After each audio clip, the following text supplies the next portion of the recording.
Kung mapapansin natin, parang wala lang parang walang karamdaman. Hindi po maitatanggi ng kulay ng kanyang mga labi. Yan, nangingitim talaga yung mga kamay niya. Ang sitwasyon nga po ni Lala, may butas yung puso, ano? Tapos sa ngayon, malapot po yung dugo niya. Tapos, yan, medyo marami pong kailangan procedure na gawin. Tapos si nanay naman, may kapansanan po sa mata, no? Ayan, nakikita po natin. Hingi po ko talaga ng tulong kahit saan. Pero hindi ko po magawa. Hindi po ako makalis ng walang alalay. Awa na po talaga ako sa anak ko. Kaya po ako humihingi ng tulong sa inyo. Ano po natulungan niyo ulit ako? Dala po sa Pasko, may dala si Kuya Benji. Na ano? Na ba? Sigaro. Arigaro. Ay, sila yung kausapin mo kasi sila yung tutulong sa iyo. Siglan-siglan ng aming baby na yan. Tinatawag siya pag lalabas na ng bahay. Ako yan.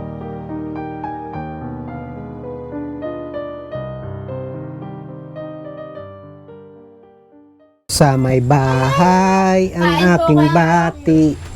Merry Christmas na mawalhati. Ang pag-ibig pag siyang naghari. Si Kuya Benji darating kahit hating gabi na. Oh, kumusta kayo? Ano po kayo? Eto, buti na. Wow naman, anong ulam nyo? Ang palaya pong may itlog. Oh, galing. Ay, kumusta po yung kalbo? Kain po kayo. Oh, nakakatawa naman. Sige po, tutuloy namin ang kain namin. Parang kamukha niya yung sakay ko kanina. Yan, nakita ko sa daan si ate. Bumili daw po. Opo, bumili. Hindi po kasama niyo? Ako lang po. Wala kayong ilaw. Wala pa po. Hindi pa po nabubuhay. Eh di kinakapa nyo na lang. Yan, nakikita nyo ba? Wala pong buto. Ang palaya lang inyong ulam. Opo.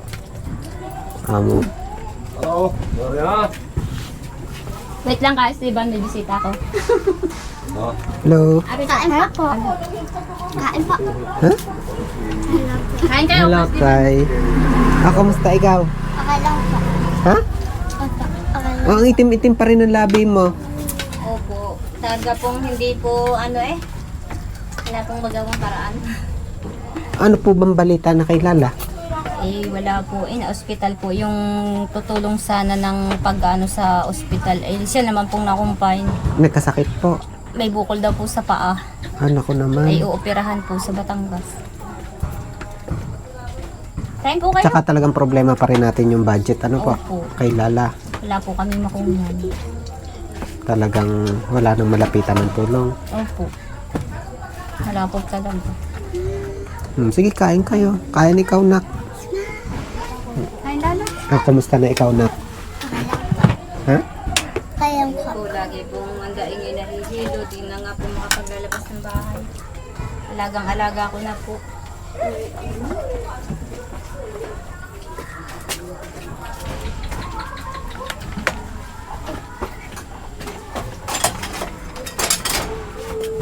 Para namang walang sakit oh. Siglan-siglan ng aming baby na yan. Ito po tinatawag siya pag lalabas na ng bahay. Ako'y alala na. Baka ako bumagsak.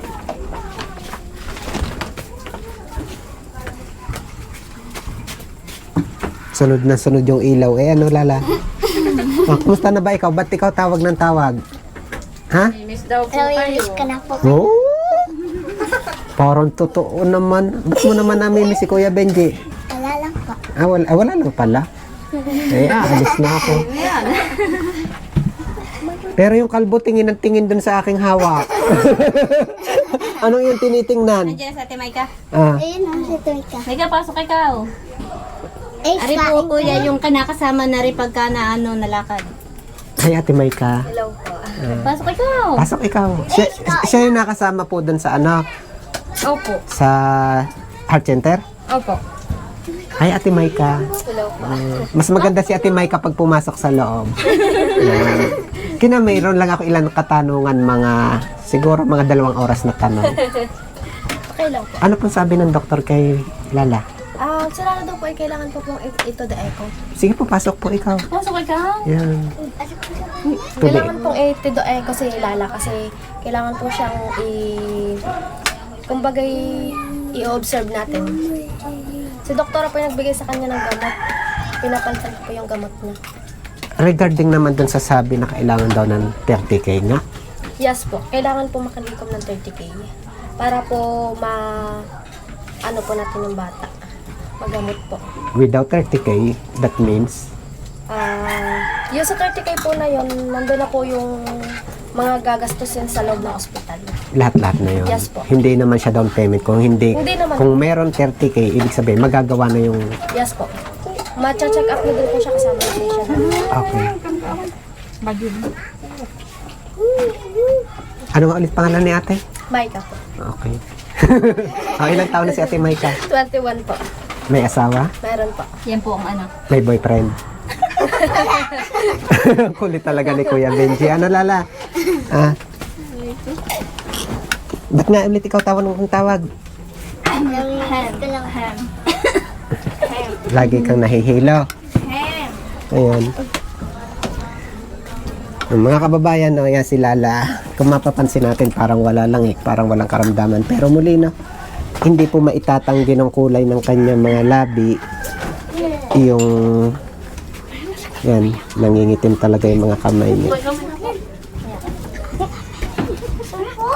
Ate, anong sabi exactly ng doktor dun sa kalagayan ngayon ni Lala? Exactly yung sabi po ng doktor is kailangan po siyang observe po natin siya ng 1 month. 1 month. Apo. Para po sa, di ba po, nagbigay siya ng gamot. Oo. Nagbigay siya ng 60 tablets ng gamot. Tapos, yun po ay, bali yung 60 tablets po na yun, sa isang araw po ay 2 beses iinumin.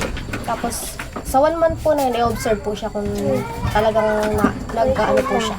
Ay, bali sa observation nyo, kumusta naman yung Sa response sa gamot? observation naman po namin, na parang po siya nag-iiba-iba po. Nag-iiba naman. Kaya lang, kailangan pa rin talaga ng mga... Kailangan pa rin po talaga siya na madala po sa ano. So, kailangan talaga yung 30K. Yes po.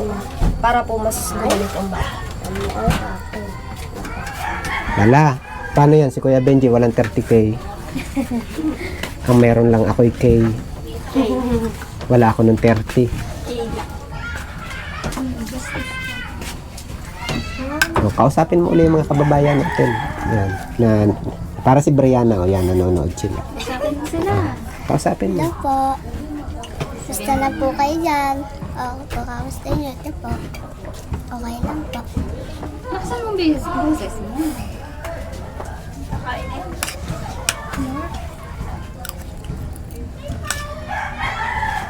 Hingi ka pa rin ng tulong sa kanila. Tapusin mo muna ang pagkain. Sige, tuloy lang yung kain mo. Tapusin mo muna.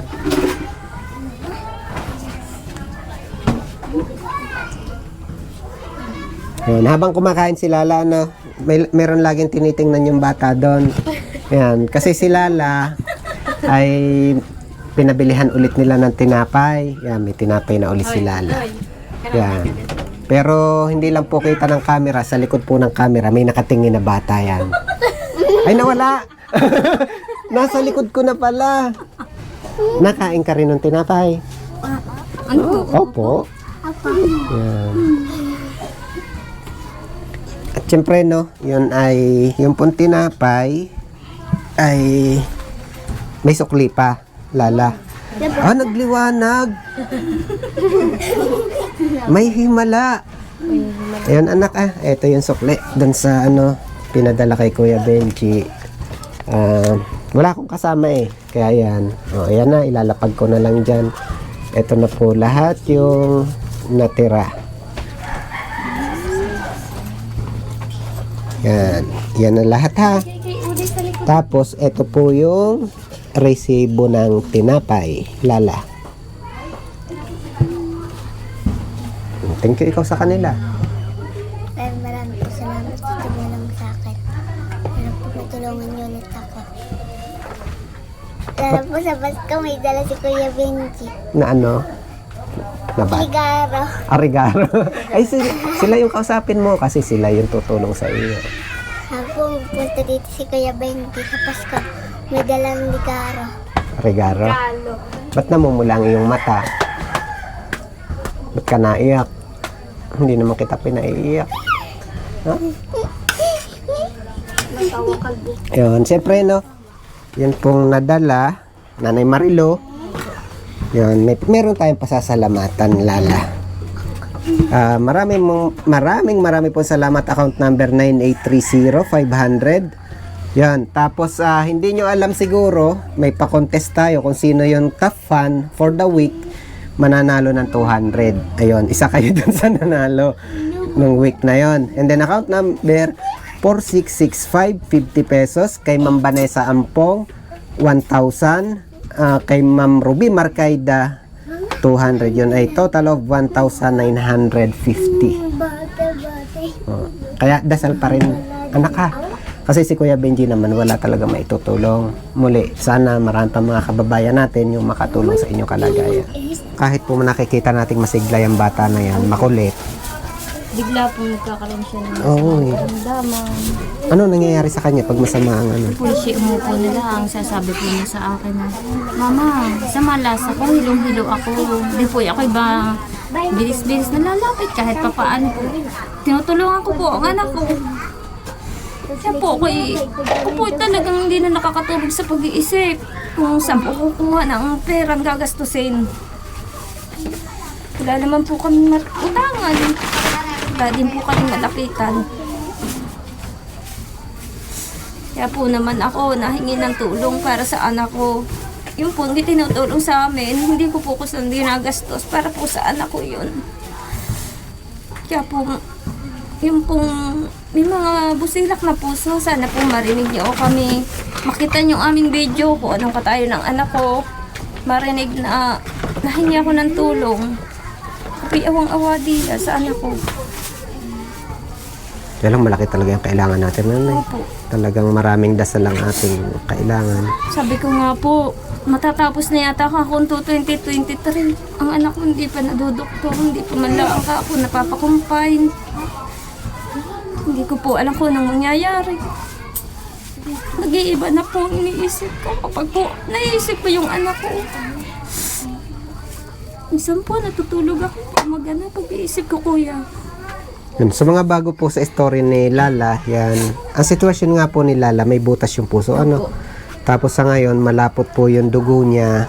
Tapos, yan, medyo marami pong kailangan procedure na gawin. Tapos si nanay naman, may kapansanan po sa mata, no? Ayan, nakikita po natin.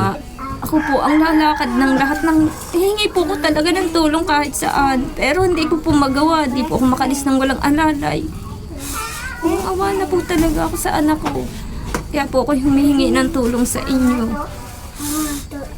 Laging dasal ko po sa Panginoon. Sana may mga tao pang tumulong sa aking anak para ma-ospital. O mapalitan siya ng dugo. Ako yung awa na. Papas ko nga po ay talaga pong problemado eh. Wala po na rin aking anak. Okay, mga kababayan, sa mga nais pa rin po magpaabot ng tulong kay Lala, ayun, message lang po kayo kay Kuya Benji para dun sa information. And then, kung gagamit po muli kayo dun sa ating account, again, isang maigsing message po for Lala. Yun po para malaman ko na yung tulong nyo ay para po kay Lala. Dasal anak ha. Sana pagalingin ka ni God and then maraming mga tao na ipadala para matulungan kayo sa inyong kalagayan. Ha? Para maipasok ka na sa ospital. Oh, at mag-iingat, wag ka saan punta ng punta kasi delikado sa sitwasyon mo. Ha? Siya nga po, nasimba kahapon. Kasama po yung amak dito kung makaalis. No, anong dinasal mo nung nagsimba ka? Ayun na, kumaling na ako. Kaya po nang araw-araw po mimisa dito, pipiesta na po dito.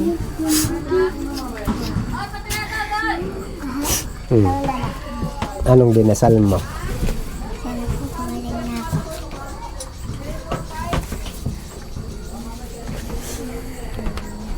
ako. Muli mga kababayan, no? Kung gusto niyo po yung ginagawa ni Kuya Benji, muli naglalambing po ako lagi na may kasamang pakiusap. Please follow po yung ating page and then subscribe po yung ating channel at muli po para mas matulungan po natin si Lala. Again, sana po bago nyo tapusin yung video, bago kayo mag-scroll down again mga kababayan, please share this video po.